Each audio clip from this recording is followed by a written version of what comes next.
I still remember the night my best friend Mary died. The whole village was full of noise and laughter because of the harvest dance. But that night ended in screams. I was the first to see her body. She was lying near the river, her eyes wide open, her skin cold.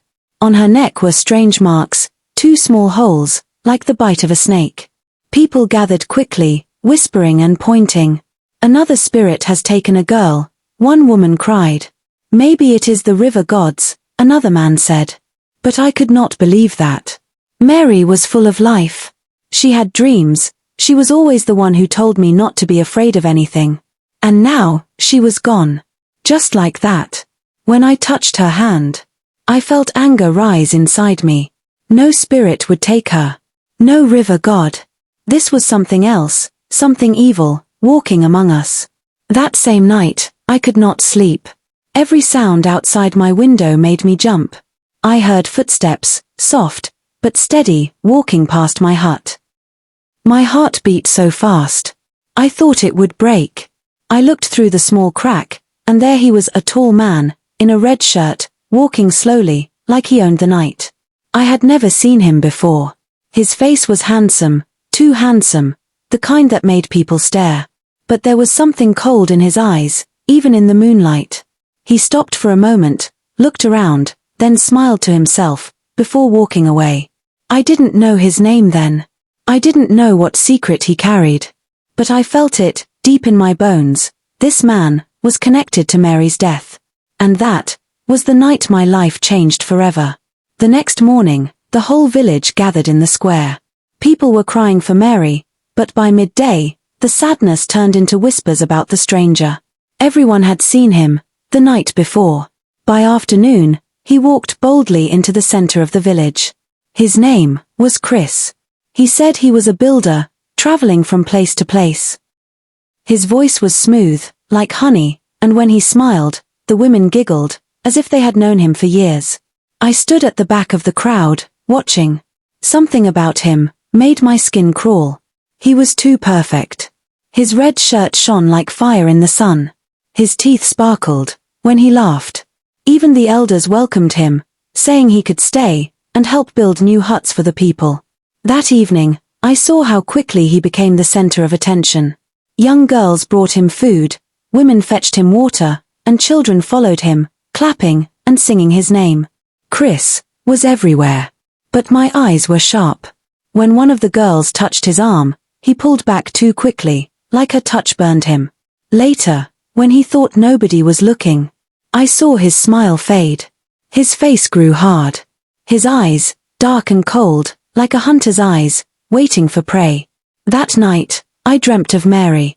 She stood by the river, calling my name, her voice broken.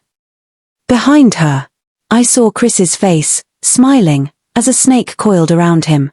I woke up shaking, sweat all over me. The next day, another girl was found dead, with the same strange bite marks. The village cried again. The people said it was a curse. But I no longer doubted. My heart told me the truth. Chris had something to do with it. And I promised myself I would find out what it was, no matter the cost. By the third night, the whole village was whispering about the curse. Mothers warned their daughters not to walk alone. Fathers lit fires at the edges of the village to chase away spirits. But still, the deaths continued. 2 more girls were found. Both with the same strange marks on their skin, 2 small holes, deep and dark, as if a snake had kissed them, before stealing their lives. The elders gathered and argued. Some said the river gods were angry. Others said witches were hiding among us. But no one dared to speak about Chris. No one, except me. I could not take it anymore. I stood in the middle of the square and shouted, "Can't you all see?" Every death started after Chris arrived. The crowd turned silent. All eyes fell on me. Chris was standing there, his smile calm, his hands behind his back. He looked at me the way a lion looks at a goat, before eating it. Then he laughed softly. "Anna," he said, "grief has clouded your mind. I am only here to help. Why would I harm the very people who welcomed me?" The crowd nodded, some even scolded me for speaking. I felt alone, like a small flame, in the middle of a storm. But that night, I decided to follow him. I hid behind the big baobab tree near the riverbank. The moon was full, and the night was quiet, except for the sound of crickets. Then I saw him. Chris walked slowly, looking around, as if making sure no one was watching. And then I heard it. A faint hiss. My blood turned cold. He stopped by the water, placed his hand on his trousers, and the hissing grew louder. I covered my mouth to stop myself from screaming. My eyes widened. As I saw the truth, something alive was moving under his clothes. That was the moment I knew. Chris was hiding a deadly secret. The next morning, I could barely look at him. Every time Chris smiled, all I could see was that thing moving under his clothes, the hissing that still echoed in my ears. My stomach twisted with fear. But I had to act normal. Nobody believed me. If I showed fear, he would know. Later that day, as I fetched water from the stream, I heard footsteps behind me. I froze. Slowly, I turned, and there he was. Chris. His smile was wide, his eyes fixed on me, like I was the only person in the world.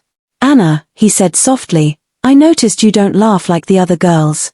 You watch me too much." My heart pounded. I forced a smile and said, "Maybe I just don't find you as funny as they do." He chuckled, stepping closer. The air around me felt heavy. I could smell the strange scent of herbs and smoke on his clothes. His eyes searched mine, deep and cold. "Be careful what you see, Anna," he whispered. "Sometimes, curiosity can be dangerous." His words made my knees weak. I wanted to run, but I stood my ground. I would not let him see my fear. Then, he touched my hand. His skin was warm, almost too warm, like fire under his flesh. I pulled back quickly, pretending it was nothing. Before he left, he leaned closer and whispered again, "We will talk more, tonight." When he walked away, my whole body shook. He knew. Somehow, he knew I was watching him. That night, I could not sleep. Every sound outside my hut made me jump. I prayed silently, asking for strength. If Chris wanted to come close, then I had to be ready. Because now, I was not only watching him, he was watching me too. That night, I decided I could not hide anymore. If I wanted proof, I had to see everything with my own eyes. So when Chris left his hut, I followed quietly, my heart racing like a drum. The moon was high, casting long shadows on the path. Chris walked slowly, almost proudly, as if the night belonged to him. I kept my distance, stepping carefully, so the dry leaves would not betray me. He stopped at the edge of the forest, near the old shrine. The place was silent, too silent, like even the crickets were afraid. Chris looked around, then removed his red shirt, folding it neatly. His chest shone under the moonlight, but what happened next made my blood freeze. He tapped his trousers twice, and I heard it again, that hiss. Slowly, something began to rise, moving under the cloth. A snake. Long, black, and shiny. Its head slipped out, tongue flicking in the air, eyes glowing like fire. Chris smiled at it, whispering words I could not understand. He lifted the snake and let it coil around his arm, like a lover. My stomach twisted. This was no ordinary man. This was a monster hiding in human skin. Then he called softly, and from the shadows, a young girl stepped out. I did not recognize her, but she looked at him like he was her hero. She walked closer, shy and blushing. "Come," Chris said gently, his voice sweet. The girl obeyed. My chest tightened. I wanted to scream, to run and save her. But my feet were stuck to the ground. As she came closer, the snake lifted its head, ready to strike. I closed my eyes. A scream tore through the night, sharp and short. When I opened them, the girl was on the ground, her body still, 2 dark holes on her neck. Chris bent down, smiling, as if he had won a prize. He whispered to the snake, then carried the girl's body toward the river. My whole body shook. I had seen the truth with my own eyes. And I knew, if I wasn't careful, I would be next. I could not sleep after what I saw. Every time I closed my eyes, I saw the girl's face, pale and lifeless, with those terrible bite marks on her neck. I wanted to run far away from the village, but another part of me whispered, if you run, more girls will die. By morning, my decision was clear. I had to fight Chris. But I knew I could not do it alone. He had a power stronger than any man. I needed help. Real help. So I went to see the oracle. The shrine stood deep inside the forest, hidden by thick trees and tall grass. People feared the place, but I had no choice. I walked fast, praying that nothing would stop me. When I reached the hut, the air felt heavy, like it was holding its breath. An old woman sat inside, her hair white, her eyes sharp, like she could see straight into my soul. You should not be here, she said, before I even spoke. But you are desperate. Yes, I whispered. It's Chris. He is killing the girls with his snake. I saw it with my own eyes. Please, help me. The oracle closed her eyes and hummed, her voice low and deep. Then she opened them suddenly, and her stare made me shiver. Chris is not just a man. Long ago, he made a dark promise. The snake is both his strength and his curse. Many will fall if you do not stop him. My throat went dry. But how? She reached behind her and pulled out a small wooden flute, carved with strange marks. This flute carries ancient power. When played with courage, it can control the serpent. But beware. The flute obeys only a pure heart. If fear controls you, it will fail. She placed it in my shaking hands. The wood felt warm, alive. Remember, she said softly, to defeat him, you must face him. And you must not fall for his charm. That is his true weapon. I left the shrine trembling, the flute hidden under my wrapper. I had the weapon, but did I have the strength? For days. I carried the flute everywhere, hidden close to my skin. My hands itched to play it, to see if the oracle's words were true. But fear held me back. What if it didn't work? What if the snake was stronger? Still, I knew I could not wait forever. Chris was still out there, smiling at the villagers, building houses by day, killing girls by night. The thought of it made my chest burn with anger. I had to stop him. So I made a plan. I would become his next target. That evening, I dressed carefully, not too bright, not too plain. I sat outside my hut as the sun went down, pretending to hum a song. My heart was beating so hard I thought the whole village could hear it. Not long after, Chris passed by. His smile was warm, his voice smooth. Anna, he said, why do you sit alone on such a fine evening? I forced a small smile. Sometimes I like the quiet, I replied softly. He came closer, his eyes shining. The night is safer when you have company. Let me walk with you. My stomach turned, but I nodded. This was what I wanted, to draw him out. We walked slowly, leaving the village behind. The path grew darker, the forest whispering around us. I kept my hand close to the flute under my wrapper, waiting, praying. Then he stopped. His eyes glowed faintly in the moonlight, his smile too sharp. Anna, he said, his voice lower now, you are not like the others. I have watched you. My throat tightened. What do you mean? He stepped closer, and I heard it again, the faint hiss from beneath his clothes.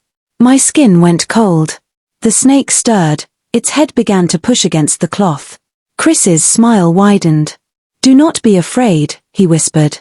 I only choose the special ones. I slipped my hand toward the flute, but my fingers trembled. This was it, the moment.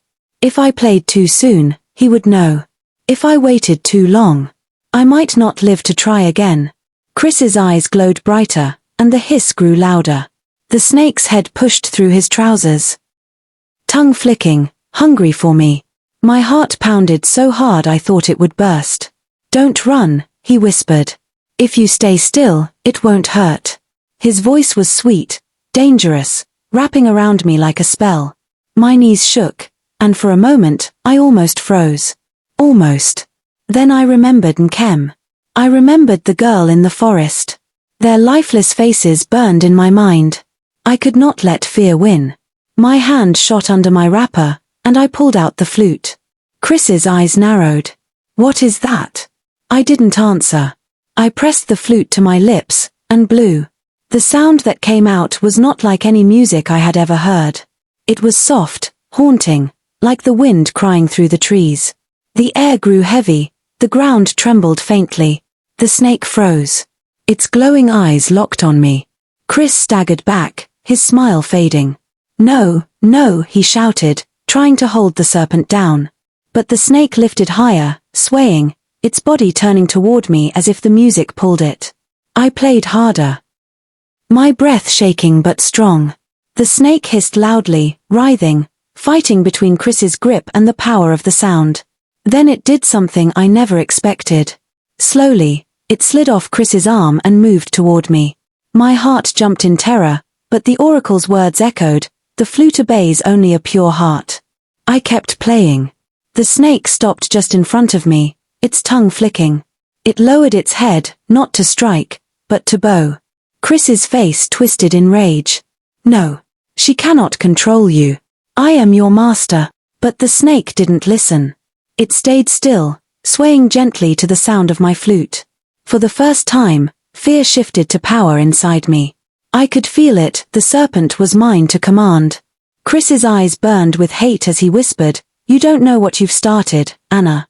This is only the beginning." The flute trembled in my hands, but I kept blowing. The snake swayed like it was dancing only for me. Chris's face twisted, the charm and beauty stripped away. What remained was anger, raw and sharp. "You think you've won," he hissed. "You think that snake is all I have." His voice was different now, rough and broken. He reached into the dirt and drew a strange sign with his finger. The ground shook. The air grew thick, heavy, like it was choking me. The snake lifted its head higher, restless, uneasy. I kept playing, my fingers shaking, but Chris only laughed. That serpent was just the beginning. I carry more curses than you can imagine. Before my eyes, his skin began to change. His handsome face stretched, his eyes sinking deeper, glowing red. His body bent unnaturally, his nails growing long and sharp like claws. He was no longer the man the village adored. He was a beast, a shadow in human skin. Fear clawed at me. My song wavered, and the flute nearly slipped from my lips. The snake hissed angrily, confused between us. "Anna," Chris growled, his voice echoing like two people speaking at once. "Give me the flute. I might let you live." I tightened my grip. "Never." He lunged forward with unnatural speed. I screamed, and blew harder into the flute. The sound grew louder, filling the forest, rising like a storm. The snake shot between us, its body coiling around Chris's arm, holding him back. He struggled, cursing, his monstrous face contorting. "You cannot control me forever. This power runs deeper than you know. If you kill me, you kill yourself too." The words struck me like a blade. What did he mean? Could his curse touch me now? For the first time, doubt entered my heart. My breath faltered, the sound of the flute breaking for a moment. Chris's red eyes locked on mine. He smiled, sharp and cruel. "Yes, Anna. Play, and destroy yourself." My chest heaved as Chris's words echoed in my head. "If you kill me, you kill yourself too." Could it be true? Or was it another one of his lies? The snake hissed louder, coiled tightly around him, trying to hold him still. But Chris was changing again. His body twisting, his strength growing. His eyes burned like fire as he pulled against the serpent's grip. "Anna," he shouted, his voice breaking like thunder. "The flute cannot save you. End this, and your soul will follow mine into the dark." My hands shook, the flute slipping on my sweaty lips. Fear tore through me. What if he was right?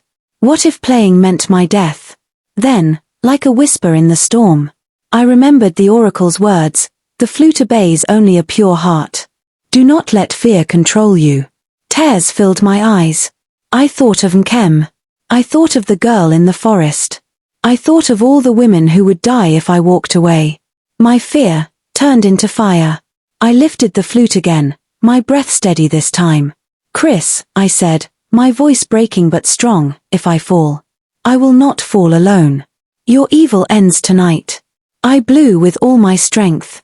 The sound rose, sharp and powerful, filling every corner of the night. The snake tightened its hold, sinking its fangs deep into Chris's flesh. He screamed a sound so terrible it shook the trees. His body thrashed, his monstrous form ripping and tearing, shadows spilling from him like smoke. He clawed at the ground, at the snake, at me. But the music only grew louder, stronger, burning through him like fire. Finally, with one last cry, his body crumbled into ash, scattered by the wind. The forest fell silent. The snake dropped to the ground, weak and trembling. It looked at me one last time, then slithered away into the darkness, free. I lowered the flute, my whole body shaking. I was alive. Chris was gone. When I returned to the village, the people wept and sang. They called me brave, a savior. But inside, I was just a girl who chose courage over fear. And I knew, the story of Chris would never be forgotten.